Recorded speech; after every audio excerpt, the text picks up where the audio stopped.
Professor, e pensando em abortamento, porque às vezes, né, os colegas que vão para o campo, eles chegam numa lavoura e vê aquele monte de vagem no chão. E aí eles se assustam. E até que ponto é normal? Eu sei que flor, me corrija, né, professor, se eu estiver errado, mas é normal a gente ver bastante flor abortada, mas vagem não é um bom prognóstico, né? Gostaria que o senhor abordasse um pouco sobre isso.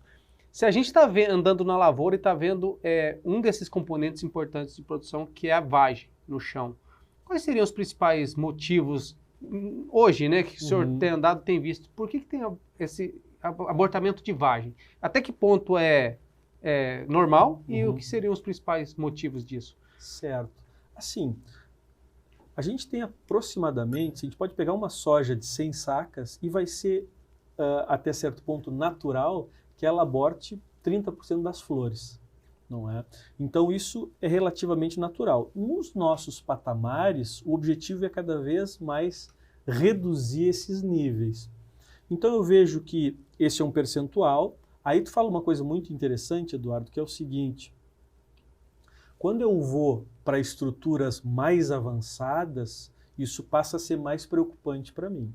Porque tu observa só, pensa numa lavoura tua e olha aquela cachopa lá no final, e tu vê assim, eu tenho uma flor sendo formada, eu tenho duas flores abertas, eu tenho aqui um legume iniciando a sua formação e eu tenho aqui um legume já numa fase mais avançada num canivete. O que a planta como empresa ela vai fazer? Bom, aquele canivete, ela gastou muito mais dinheiro para formar. Aquela flor numa fase inicial, ela gastou menos. Se a coisa apertar, aquele vai ser o primeiro a cair, o que ela gastou menos recursos, não é? Então essa é a lógica da planta. Quando a coisa vai para esse patamar mais avançado, aí tu com a tua experiência, tu falou, a coisa está mais crítica, porque eu cheguei num nível de estresse que começou a faltar açúcar e dinheiro para aquela planta que ela foi lendo, não, eu vou derrubar essa estrutura. O mais comum, déficit hídrico, esse é um dos problemas mais sérios. Uma coisa importantíssima, e tem um estudo enfatizando esse cenário brasileiro, é que o segundo maior impacto que a gente tem na produtividade, primeiro a questão estou falando do ponto de vista abiótico. Primeira questão de importância é a restrição hídrica e o segundo ponto, temperatura, certo? Depois nós vamos para a nutrição. Sim. Então, essa questão de temperatura, uma soja, como é uma planta C3, diferente do milho, o milho pode, tendo água, a folha dele pode trabalhar 45 graus. Claro que isso na prática de campo, 45 graus, aí a coisa está muito feia, não é? Mas uma planta de soja C3 com a temperatura 30, 32 graus, ela parou de trabalhar. Então, água, temperatura, associações com produtos, uma percepção que nós temos. Essa lógica pode ser em Piracicaba, pode ser em Goiás, pode ser no Mato Grosso, pode ser lá em Passo Fundo, mas nós mostramos em um trabalho que uma soja em pleno florescimento, numa condição de restrição hídrica, ficando 2 semanas sem água, ela saiu de 90% do volume de água e foi para 48,50%. Aí, eu fazendo uma aplicação de um fungicida à base de triazol, eu reduzi 2 flores por planta e eu não vi aquela perda, certo? E aquela situação, dependendo da massa de grãos daquele material e dependendo do preço da soja naquele momento, nesse nosso trabalho foram R$ 1.200 a menos para o produtor. Então tu observa essa importância. Voltando para aquele teu questionamento sobre estruturas mais avançadas eu estar perdendo, geralmente o mais comum está associado à restrição hídrica e naturalmente a planta ela funciona, não é, Eduardo, como um radiador. Ela puxa água e joga água para fora. Se fechar 97% a torneira... 97% da água, né, professor? Exato, 95, 97, 98, dependendo da realidade. Mas só para resfriamento, né? Exato. E aí, dentro desse cenário, imagina só, ela se fechou, começou a aquecer, e aí tudo isso começa a se associar. E aí, tu com a tua experiência vai ter aquela percepção daqueles elementos, potássio, magnésio, boro, cálcio. Então, se ela bebe menos, se ela consegue translocar menos, eu começo a também ter esse nível de limitação. Claro que Brasil afora, as situações vão ser variadas. Se eu tenho, como nós falamos, um perfil de solo mais limitado, esse nível vai ser mais sério. As coisas na fisiologia, elas tudo se amarram, né? E engraçado, né, professor, que não adianta, né? O principal insumo, né, que a gente brinca é H2O, né? Não adianta, né? Eu posso ter cálcio, posso ter fósforo, posso ter o que quiser, mas o H2O, faltou ele, olha só, né? H2O e temperatura.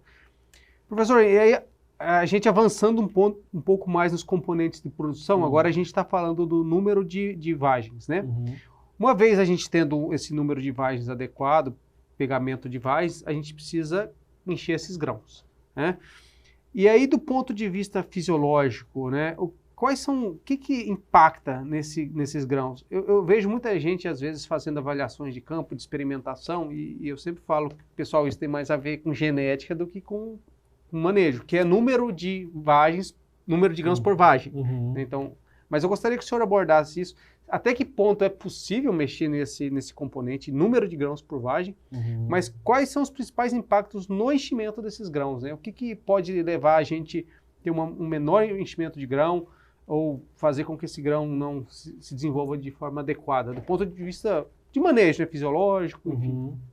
Perfeito. Eu vejo o seguinte, essa tua percepção, ela é adequadíssima da ideia de que toda vez que eu estou mais distante da minha arrancada, o impacto sobre a produção ele vai ser menor.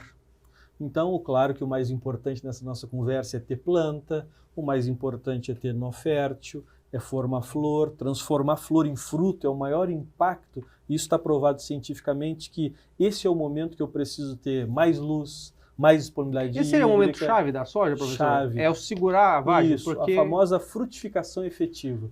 Transformar a flor em fruto. Esse é o maior impacto que a gente vai ter. É o mais crítico em termos hídrico e térmico. Exatamente, exatamente. Transformar a flor em fruto. Agora, a genética vem fazendo um trabalho fantástico do ponto de vista de aumentar a massa de grãos, um trabalho fantástico em aumentar a quantidade de legumes com 4 grãos. Porque se eu pegar numa lógica média nos nossos estudos, os estudos de vocês também devem bater mais ou menos nesse cenário, eu tenho 70%, 60% dos legumes numa média com 2,5 grãos. Isso é o mais comum, certo? Agora, os materiais começaram a pesar mais, ter mais estruturas, mas claro que a gente tem um papel importante dentro desse cenário. E é mais interessante, professor, você produzir vagens com mais grãos ou não seria melhor produzir mais vagens com menos grãos? Porque do ponto de vista, vamos dizer, de gasto energético, porque ela já está formando aquela vagem. É mais interessante ela ter uma vagem com mais grãos, do ponto de vista energético, em termos de eficiência energética, ou não? Sim, e do ponto de vista produtivo, não é? A gente observa o Brasil afora, nas regiões, que sempre aquele material que ele desponta mais do ponto de vista de produtividade, eu começo a observar mais legumes com 4 grãos, certo? Então essa é uma característica importante. Claro que materiais que têm estruturas, grãos mais pesados. E aí, mais uma vez, voltamos para a mesma lógica. O grande desafio que a gente tem nessa fase é ter açúcar, não é? Então a gente faz um trabalho há anos que a gente chama de estratificação de legumes, que é pegar legumes que têm 4 cavidades, 3 cavidades, 2, 1, e ver o que efetivamente encheu ou não encheu. Sem dúvida nenhuma, o maior impacto é disponibilidade hídrica, certo? A questão nutricional ela é de grande importância e a questão da presença da folha é de grande importância. Porque geralmente a gente olha fisiologicamente e pensa o seguinte, se aquela folha não tiver ali, é sinônimo de não ter açúcar para pagar a conta. É verdadeiro conforme nós falamos. Mas a gente já fez alguns estudos de quando a soja está no início do enchimento de grão, a gente retirar todas as folhas para ver o que vira, para ver se enche alguma coisa de grão, Eduardo. E o que nós vimos? Sim, enche. Claro, ele vira tipo uma lentilha, não chega a formar efetivamente o grão. Mas ele sai daquela condição de que ele estava. Então a planta gera um esforço para pegar dinheiro e encher aquela estrutura. E uma coisa importante que tu falou é 95, 96, 97% da água circulando e fazendo esse arrefecimento é importante também para tirar o açúcar de onde está para levar para o grão. Então quer dizer que essa movimentação, então a presença da folha para movimentar isso aí, esse açúcar da folha para o grão, é de grande relevância. Então, assim, de maneira geral, o aspecto primordial dentro desse cenário, sem dúvida nenhuma, está voltado para a disponibilidade hídrica e vão ter aqueles elementos clássicos, sabe bem, potássio, magnésio. E aí um parênteses que eu faria, a gente tem umas respostas já de alguns anos em relação a alguns macronutrientes aplicados no período reprodutivo. E a gente sabe que aplicar na folha um elemento mineral, e aí tu vai com a tua experiência e fala, pô, mas eu não tenho escala para isso, eu não consigo nutrir uma planta com um macronutriente colocado na folha. E é a nossa percepção. Sim. Só que a gente tem tido alguns estudos já que a gente consegue observar que essas aplicações de potássio, magnésio, por exemplo, geram um efeito de realocação e de reaproveitamento do que a planta já absorveu lá na fase inicial. Então eu não olho para esses elementos, pensando nesse período que tu me questionou, Eduardo, como elementos importantes, não é uma lógica básica de nutrição, mas sim um efeito sobre a fisiologia. Sim, sim. Não, bem legal o senhor ter comentado isso, professor, até porque eu participei de uma série até de outros podcasts também, eu abordo muito sobre isso, sobre esse magnésio via folha, no enchimento da soja, né? A gente tem um trabalho aqui que a gente fez aqui na Exalc, que foi um dos primeiros no Brasil, né, com aplicação foliar de magnésio, que a gente teve ganhos expressivos, componentes de produção, principalmente enchimento de grão. E a gente tem visto o professor Crucial, acho que, não sei se o senhor chegou a ver esse artigo, ele publicou recentemente que ele mediu a atividade de uma série de enzimas, principalmente as relacionadas à redução do carbono, a rubisco, pepicase, um aumento de 50% da atividade dessas enzimas, e depois isso tudo se revertendo em enchimento de grão. Aplicação foliar ali no R1. E ele fala muito bem, né? Essa aplicação é que você vai aumentar no centro de reação da planta, que é a folha, você vai dobrar a concentração ali naquele momento do nutriente, né? Então, realmente, faz todo sentido. Eu sou muito partidário desse uso de minerais, né, do ponto de vista nutricional para a cultura da soja. Professor, uma coisa que eu esqueci de te perguntar, que eu acho que vale a pena, que o pessoal tem muita dúvida com relação a isso. Aquele cotilédone, lá no início da cultura, até que ponto é saudável a planta mantê-lo? E por que em algumas situações ele amarelece e cai antes, do ponto de vista manejo nutricional? E qual que seria o estágio adequado manter esse cotilédone, a importância dele? Certo. Esse é um aspecto importantíssimo, polêmico às vezes, Eduardo, porque às vezes a gente bate muito em algumas teclas de semear com qualidade, vigor de semente, condição ambiental. A gente tem experiências das mais variadas. Por exemplo, eu sou muito entusiasta da inoculação no sulco. Agora, a gente tem algumas experiências de cerrado que se eu fizer uma semeadura no sulco, no pó, eu crio mais problema para a semente do que vou favorecer o processo, porque eu aumento um nível de umidade numa escala que eu faço aquela semente gastar mais reservas e eu tenho um impacto sobre a qualidade do estabelecimento. Então, tem situações e situações. O que seria o ideal? Bom, o ideal é que a plântula usufrua de todo aquele recurso do cotilédone e ele bonitinho vá lá durar no mínimo 2 semanas para 3 e eu consiga levar aquele recurso em escala.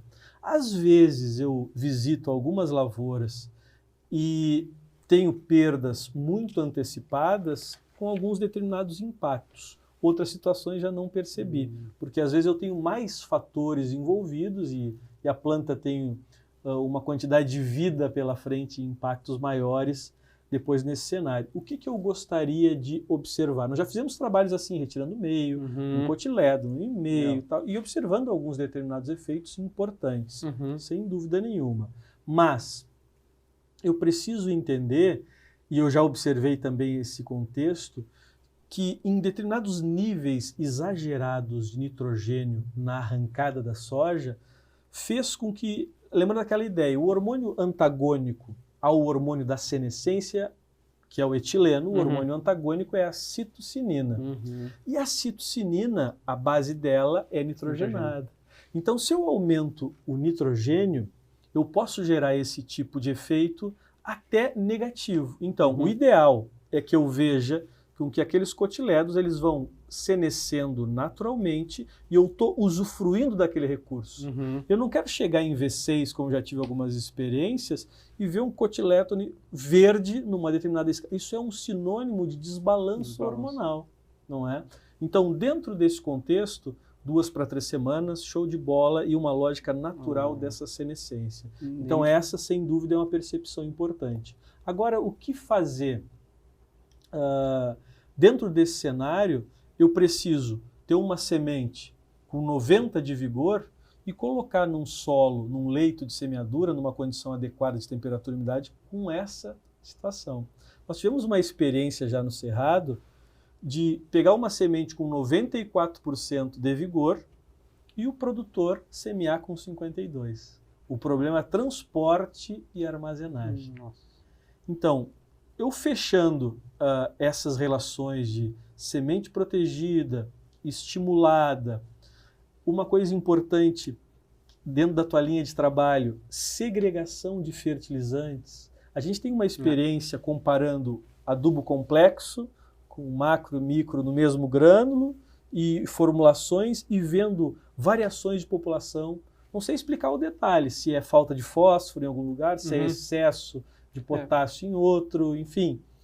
E as relações do processo, velocidade, profundidade e tudo mais. E a gente tem uma métrica bem simples, Eduardo, que é a seguinte. Semeou a tua soja lá no Goiás, 36, 40 horas depois, tu tem que fuçar a linha e tem que ter acabado a germinação, protrusão da radícula, sair lá aquele rabinho, certo?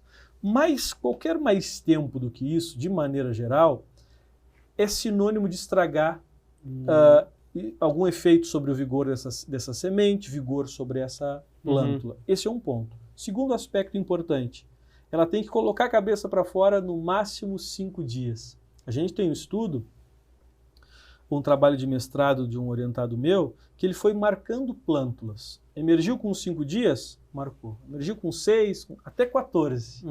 Cada dia de atraso entre 5 e 14 dias, cada dia de atraso foi 2,7 gramas a menos por planta. Nossa. 6 a 9 sacas por hectare. Por dia de atraso na emergência. Nossa. Então, dentro desse contexto, tudo isso vai se juntando. Porque é um gasto de energia, porque essa demora faz o que a planta se estabeleça de forma pior? O que seria o... A gente começou alguns estudos, a gente publicou um trabalho em 2018, mostrando uma coisa que antes era muito só clássica e importante para a cultura do milho, que é uma coisa que tu tem uma percepção no teu dia a dia, tu vai lá colher a tua soja e tu vê aquela lavoura mais picada. Tu vai colocar a máquina, tu vê que o graneleiro vai demorar mais a encher. Se tu tem uma lavoura mais homogênea, tu tem um potencial produtivo maior, não é? O que a gente começou a ver? As variações planta a planta. A gente começou a estudar a produção. Se todas as plantas fossem iguais a essa, eu teria 118 sacas. Mas a do lado, se todas fossem iguais a essa, 54, 62 e assim vai. A gente começou a perceber que toda vez que essa homogeneidade era maior, no final da história eu produzia mais. Tem menos dominantes e dominadas. Exatamente. Aí a gente começou a ir para os detalhes desse cenário. Será que é a qualidade da semente? Primeiro ponto. Profundidade. Esse aspecto que tu comenta, Eduardo, é um dos mais importantes. Além da qualidade, a gente fez um trabalho, foram 2 trabalhos de mestrado, onde a gente pegou um material hiper precoce para a nossa realidade e nós semeamos com 4 níveis de coeficiente de variação de plantabilidade, 20, 40, 60 e 80.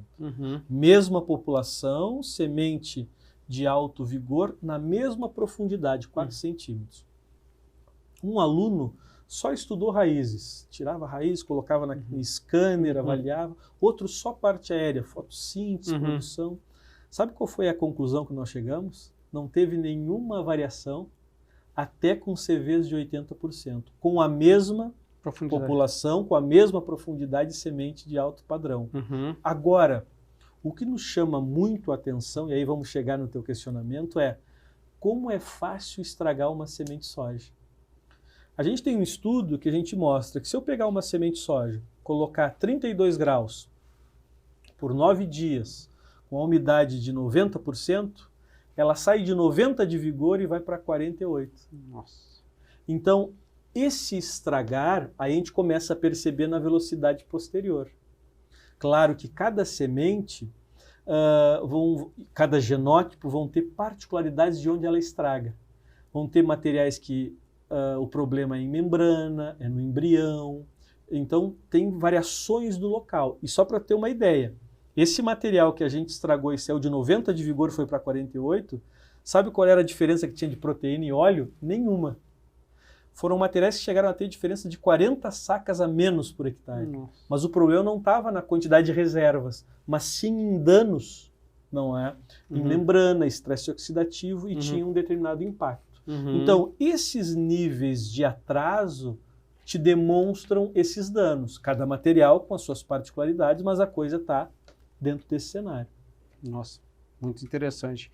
Mas, e aí, então, professor, esse atraso, né, que o senhor comentou aí na redução da produtividade, isso teve alguma relação com o gasto energético da planta? Por que Porque tem a questão da planta dominante e dominada que o senhor comentou, né? Mas, por exemplo, se todas as plantas emergissem da mesma forma, porque às vezes isso acontece no campo, por algum motivo está um pouco seco, lógico que não é o ideal você semear no seco, mas a planta demora a emergir por questão do solo, não por questão da semente. Esse atraso também, os níveis de dano em produtividade seriam mais ou menos esse que o senhor comentou aí ou não? Pelo fato de elas emergem iguais, só que com atraso. Sem dúvida vão ter impacto. Aí quer dizer que eu puxei a régua toda para baixo. Toda para baixo. Então vamos pensar o seguinte, capacidade, ponto de murcha permanente lá, com a tua experiência de solos lá, menos 1,5, algumas plantas e alguns ambientes tem menos 4. Sabe quanto que tem uma semente de soja a 13% de umidade? Menos 80 megapascal. Então, tu imagina, tu vai colocar uma semente no pó, ela tem absurdamente menos água do que o solo. E aquele cheiro de água vai fazer com que aumente o metabolismo a um patamar que a semente nem vai inchar. Não pode. Mas ela vai começar a gerar danos de estresse oxidativo, danos em membrana, em alguns casos redução de reservas, em alguns casos danos no embrião, em alguns casos dano no aparato enzimático. E esse atraso, não é? Então lembra, essa nossa ideia, o tradicional e o melhor dos mundos seria que eu semeasse, 40 horas depois, protrusão da radícula, 5 dias, saiu para fora. Mas vai ser comum. Nessa safra, por exemplo, tivemos situações de 15 dias. Então, por isso a minha pergunta. Então, isso tudo é um problema. Então, a gente tem que olhar para esse estabelecimento e todos esses gargalos que possam existir. São vários. Tanto do tratamento de sementes, não é? A gente tem algumas experiências com alguns triazóis em condições mais secas, reduzindo o hormônio giberelina e causando danos em arrancada, a qualidade da semente, a profundidade, a velocidade, a disponibilidade hídrica, a temperatura. Eu acho que a gente tem, e esse é o nosso grande objetivo nesse nosso projeto, trabalhando com a fisiologia, que é criar métricas, Eduardo, para perceber o teu dia a dia lá no campo, demorou muito, tem alguma coisa errada. Qual é a leitura disso? Onde é que está o problema? Bacana. Professor, a gente tem visto nas andanças aí, até nas mídias sociais, a questão do quebramento, né, na soja. Acho que muito no Mato Grosso. O que o senhor poderia abordar sobre esse assunto? Certo. Eu vejo o seguinte, Eduardo, o primeiro ponto a gente está estudando, tem outros colegas também fazendo uma série de estudos, é uma preocupação grande.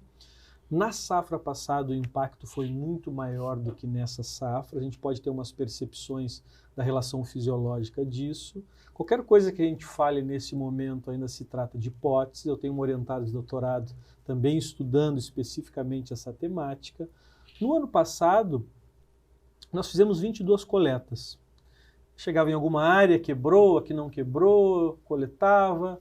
E uma coisa interessante, nós tivemos materiais que quebraram e tiveram altos potenciais produtivos, difíceis de colher.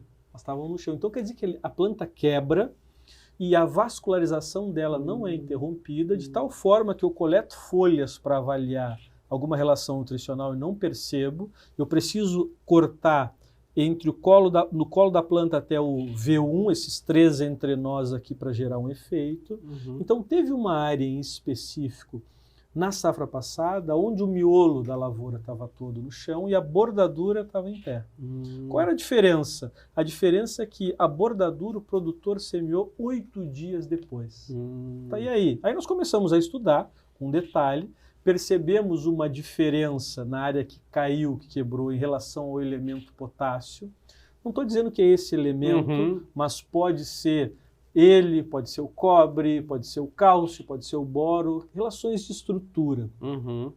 Mas nós vimos que aquelas áreas que quebraram, elas tiveram picos de temperatura mais elevados entre o VE, a emergência, até a emissão da unifoliolada e até o primeiro trifólio. Então, o problema é gerado nessa fase, certo? Isso está claro para a gente. As plantas que têm mais problemas de pico de temperatura e limitações dentro desse cenário passam a ficar mais vulneráveis e elas não vão quebrar naquela fase. Elas vão estar lá no enchimento de grão, começa a pesar e ali começa a gerar esse efeito. Seria algum tipo de escaldadura na hora que está nascendo e aquela célula tem alguma danificação térmica e provocar esse estomamento? Poderia ser isso? Vamos dizer sim ou não. Primeiro, porque nós a gente está acostumado há anos a observar esses problemas de tombamento por calor. Então é natural eu pegar no colo da planta e ver algum tipo de dano ali. Isso acontece há anos. Toda vez que eu tiver menos palha, o problema é mais sério, não é?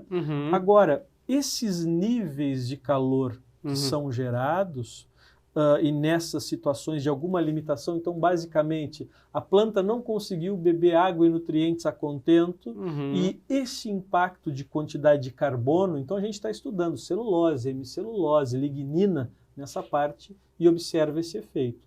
É um efeito de calor por si só, de picos de temperatura, mas não é aquele mesmo cenário dentro do tradicional que a gente está acostumado a observar. De maneira geral, eu vejo que sistemas com pouca palha são mais problemáticos, tanto que a gente começa a observar ensaios de cobertura. A gente observa que onde tem manejo com braquiária, os problemas são bem mais mitigados, não é? Então, eu vejo que a relação está associada a sistema.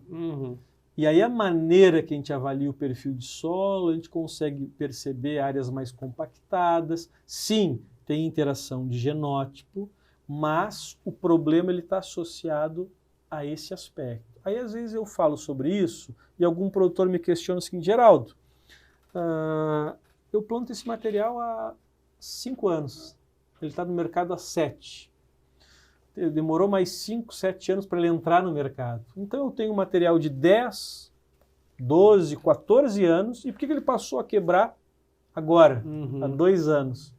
Então uma coisa que a gente observa é a genética não mudou, é a mesma, mas eu tenho um sistema onde eu tiro mais dele cada vez mais.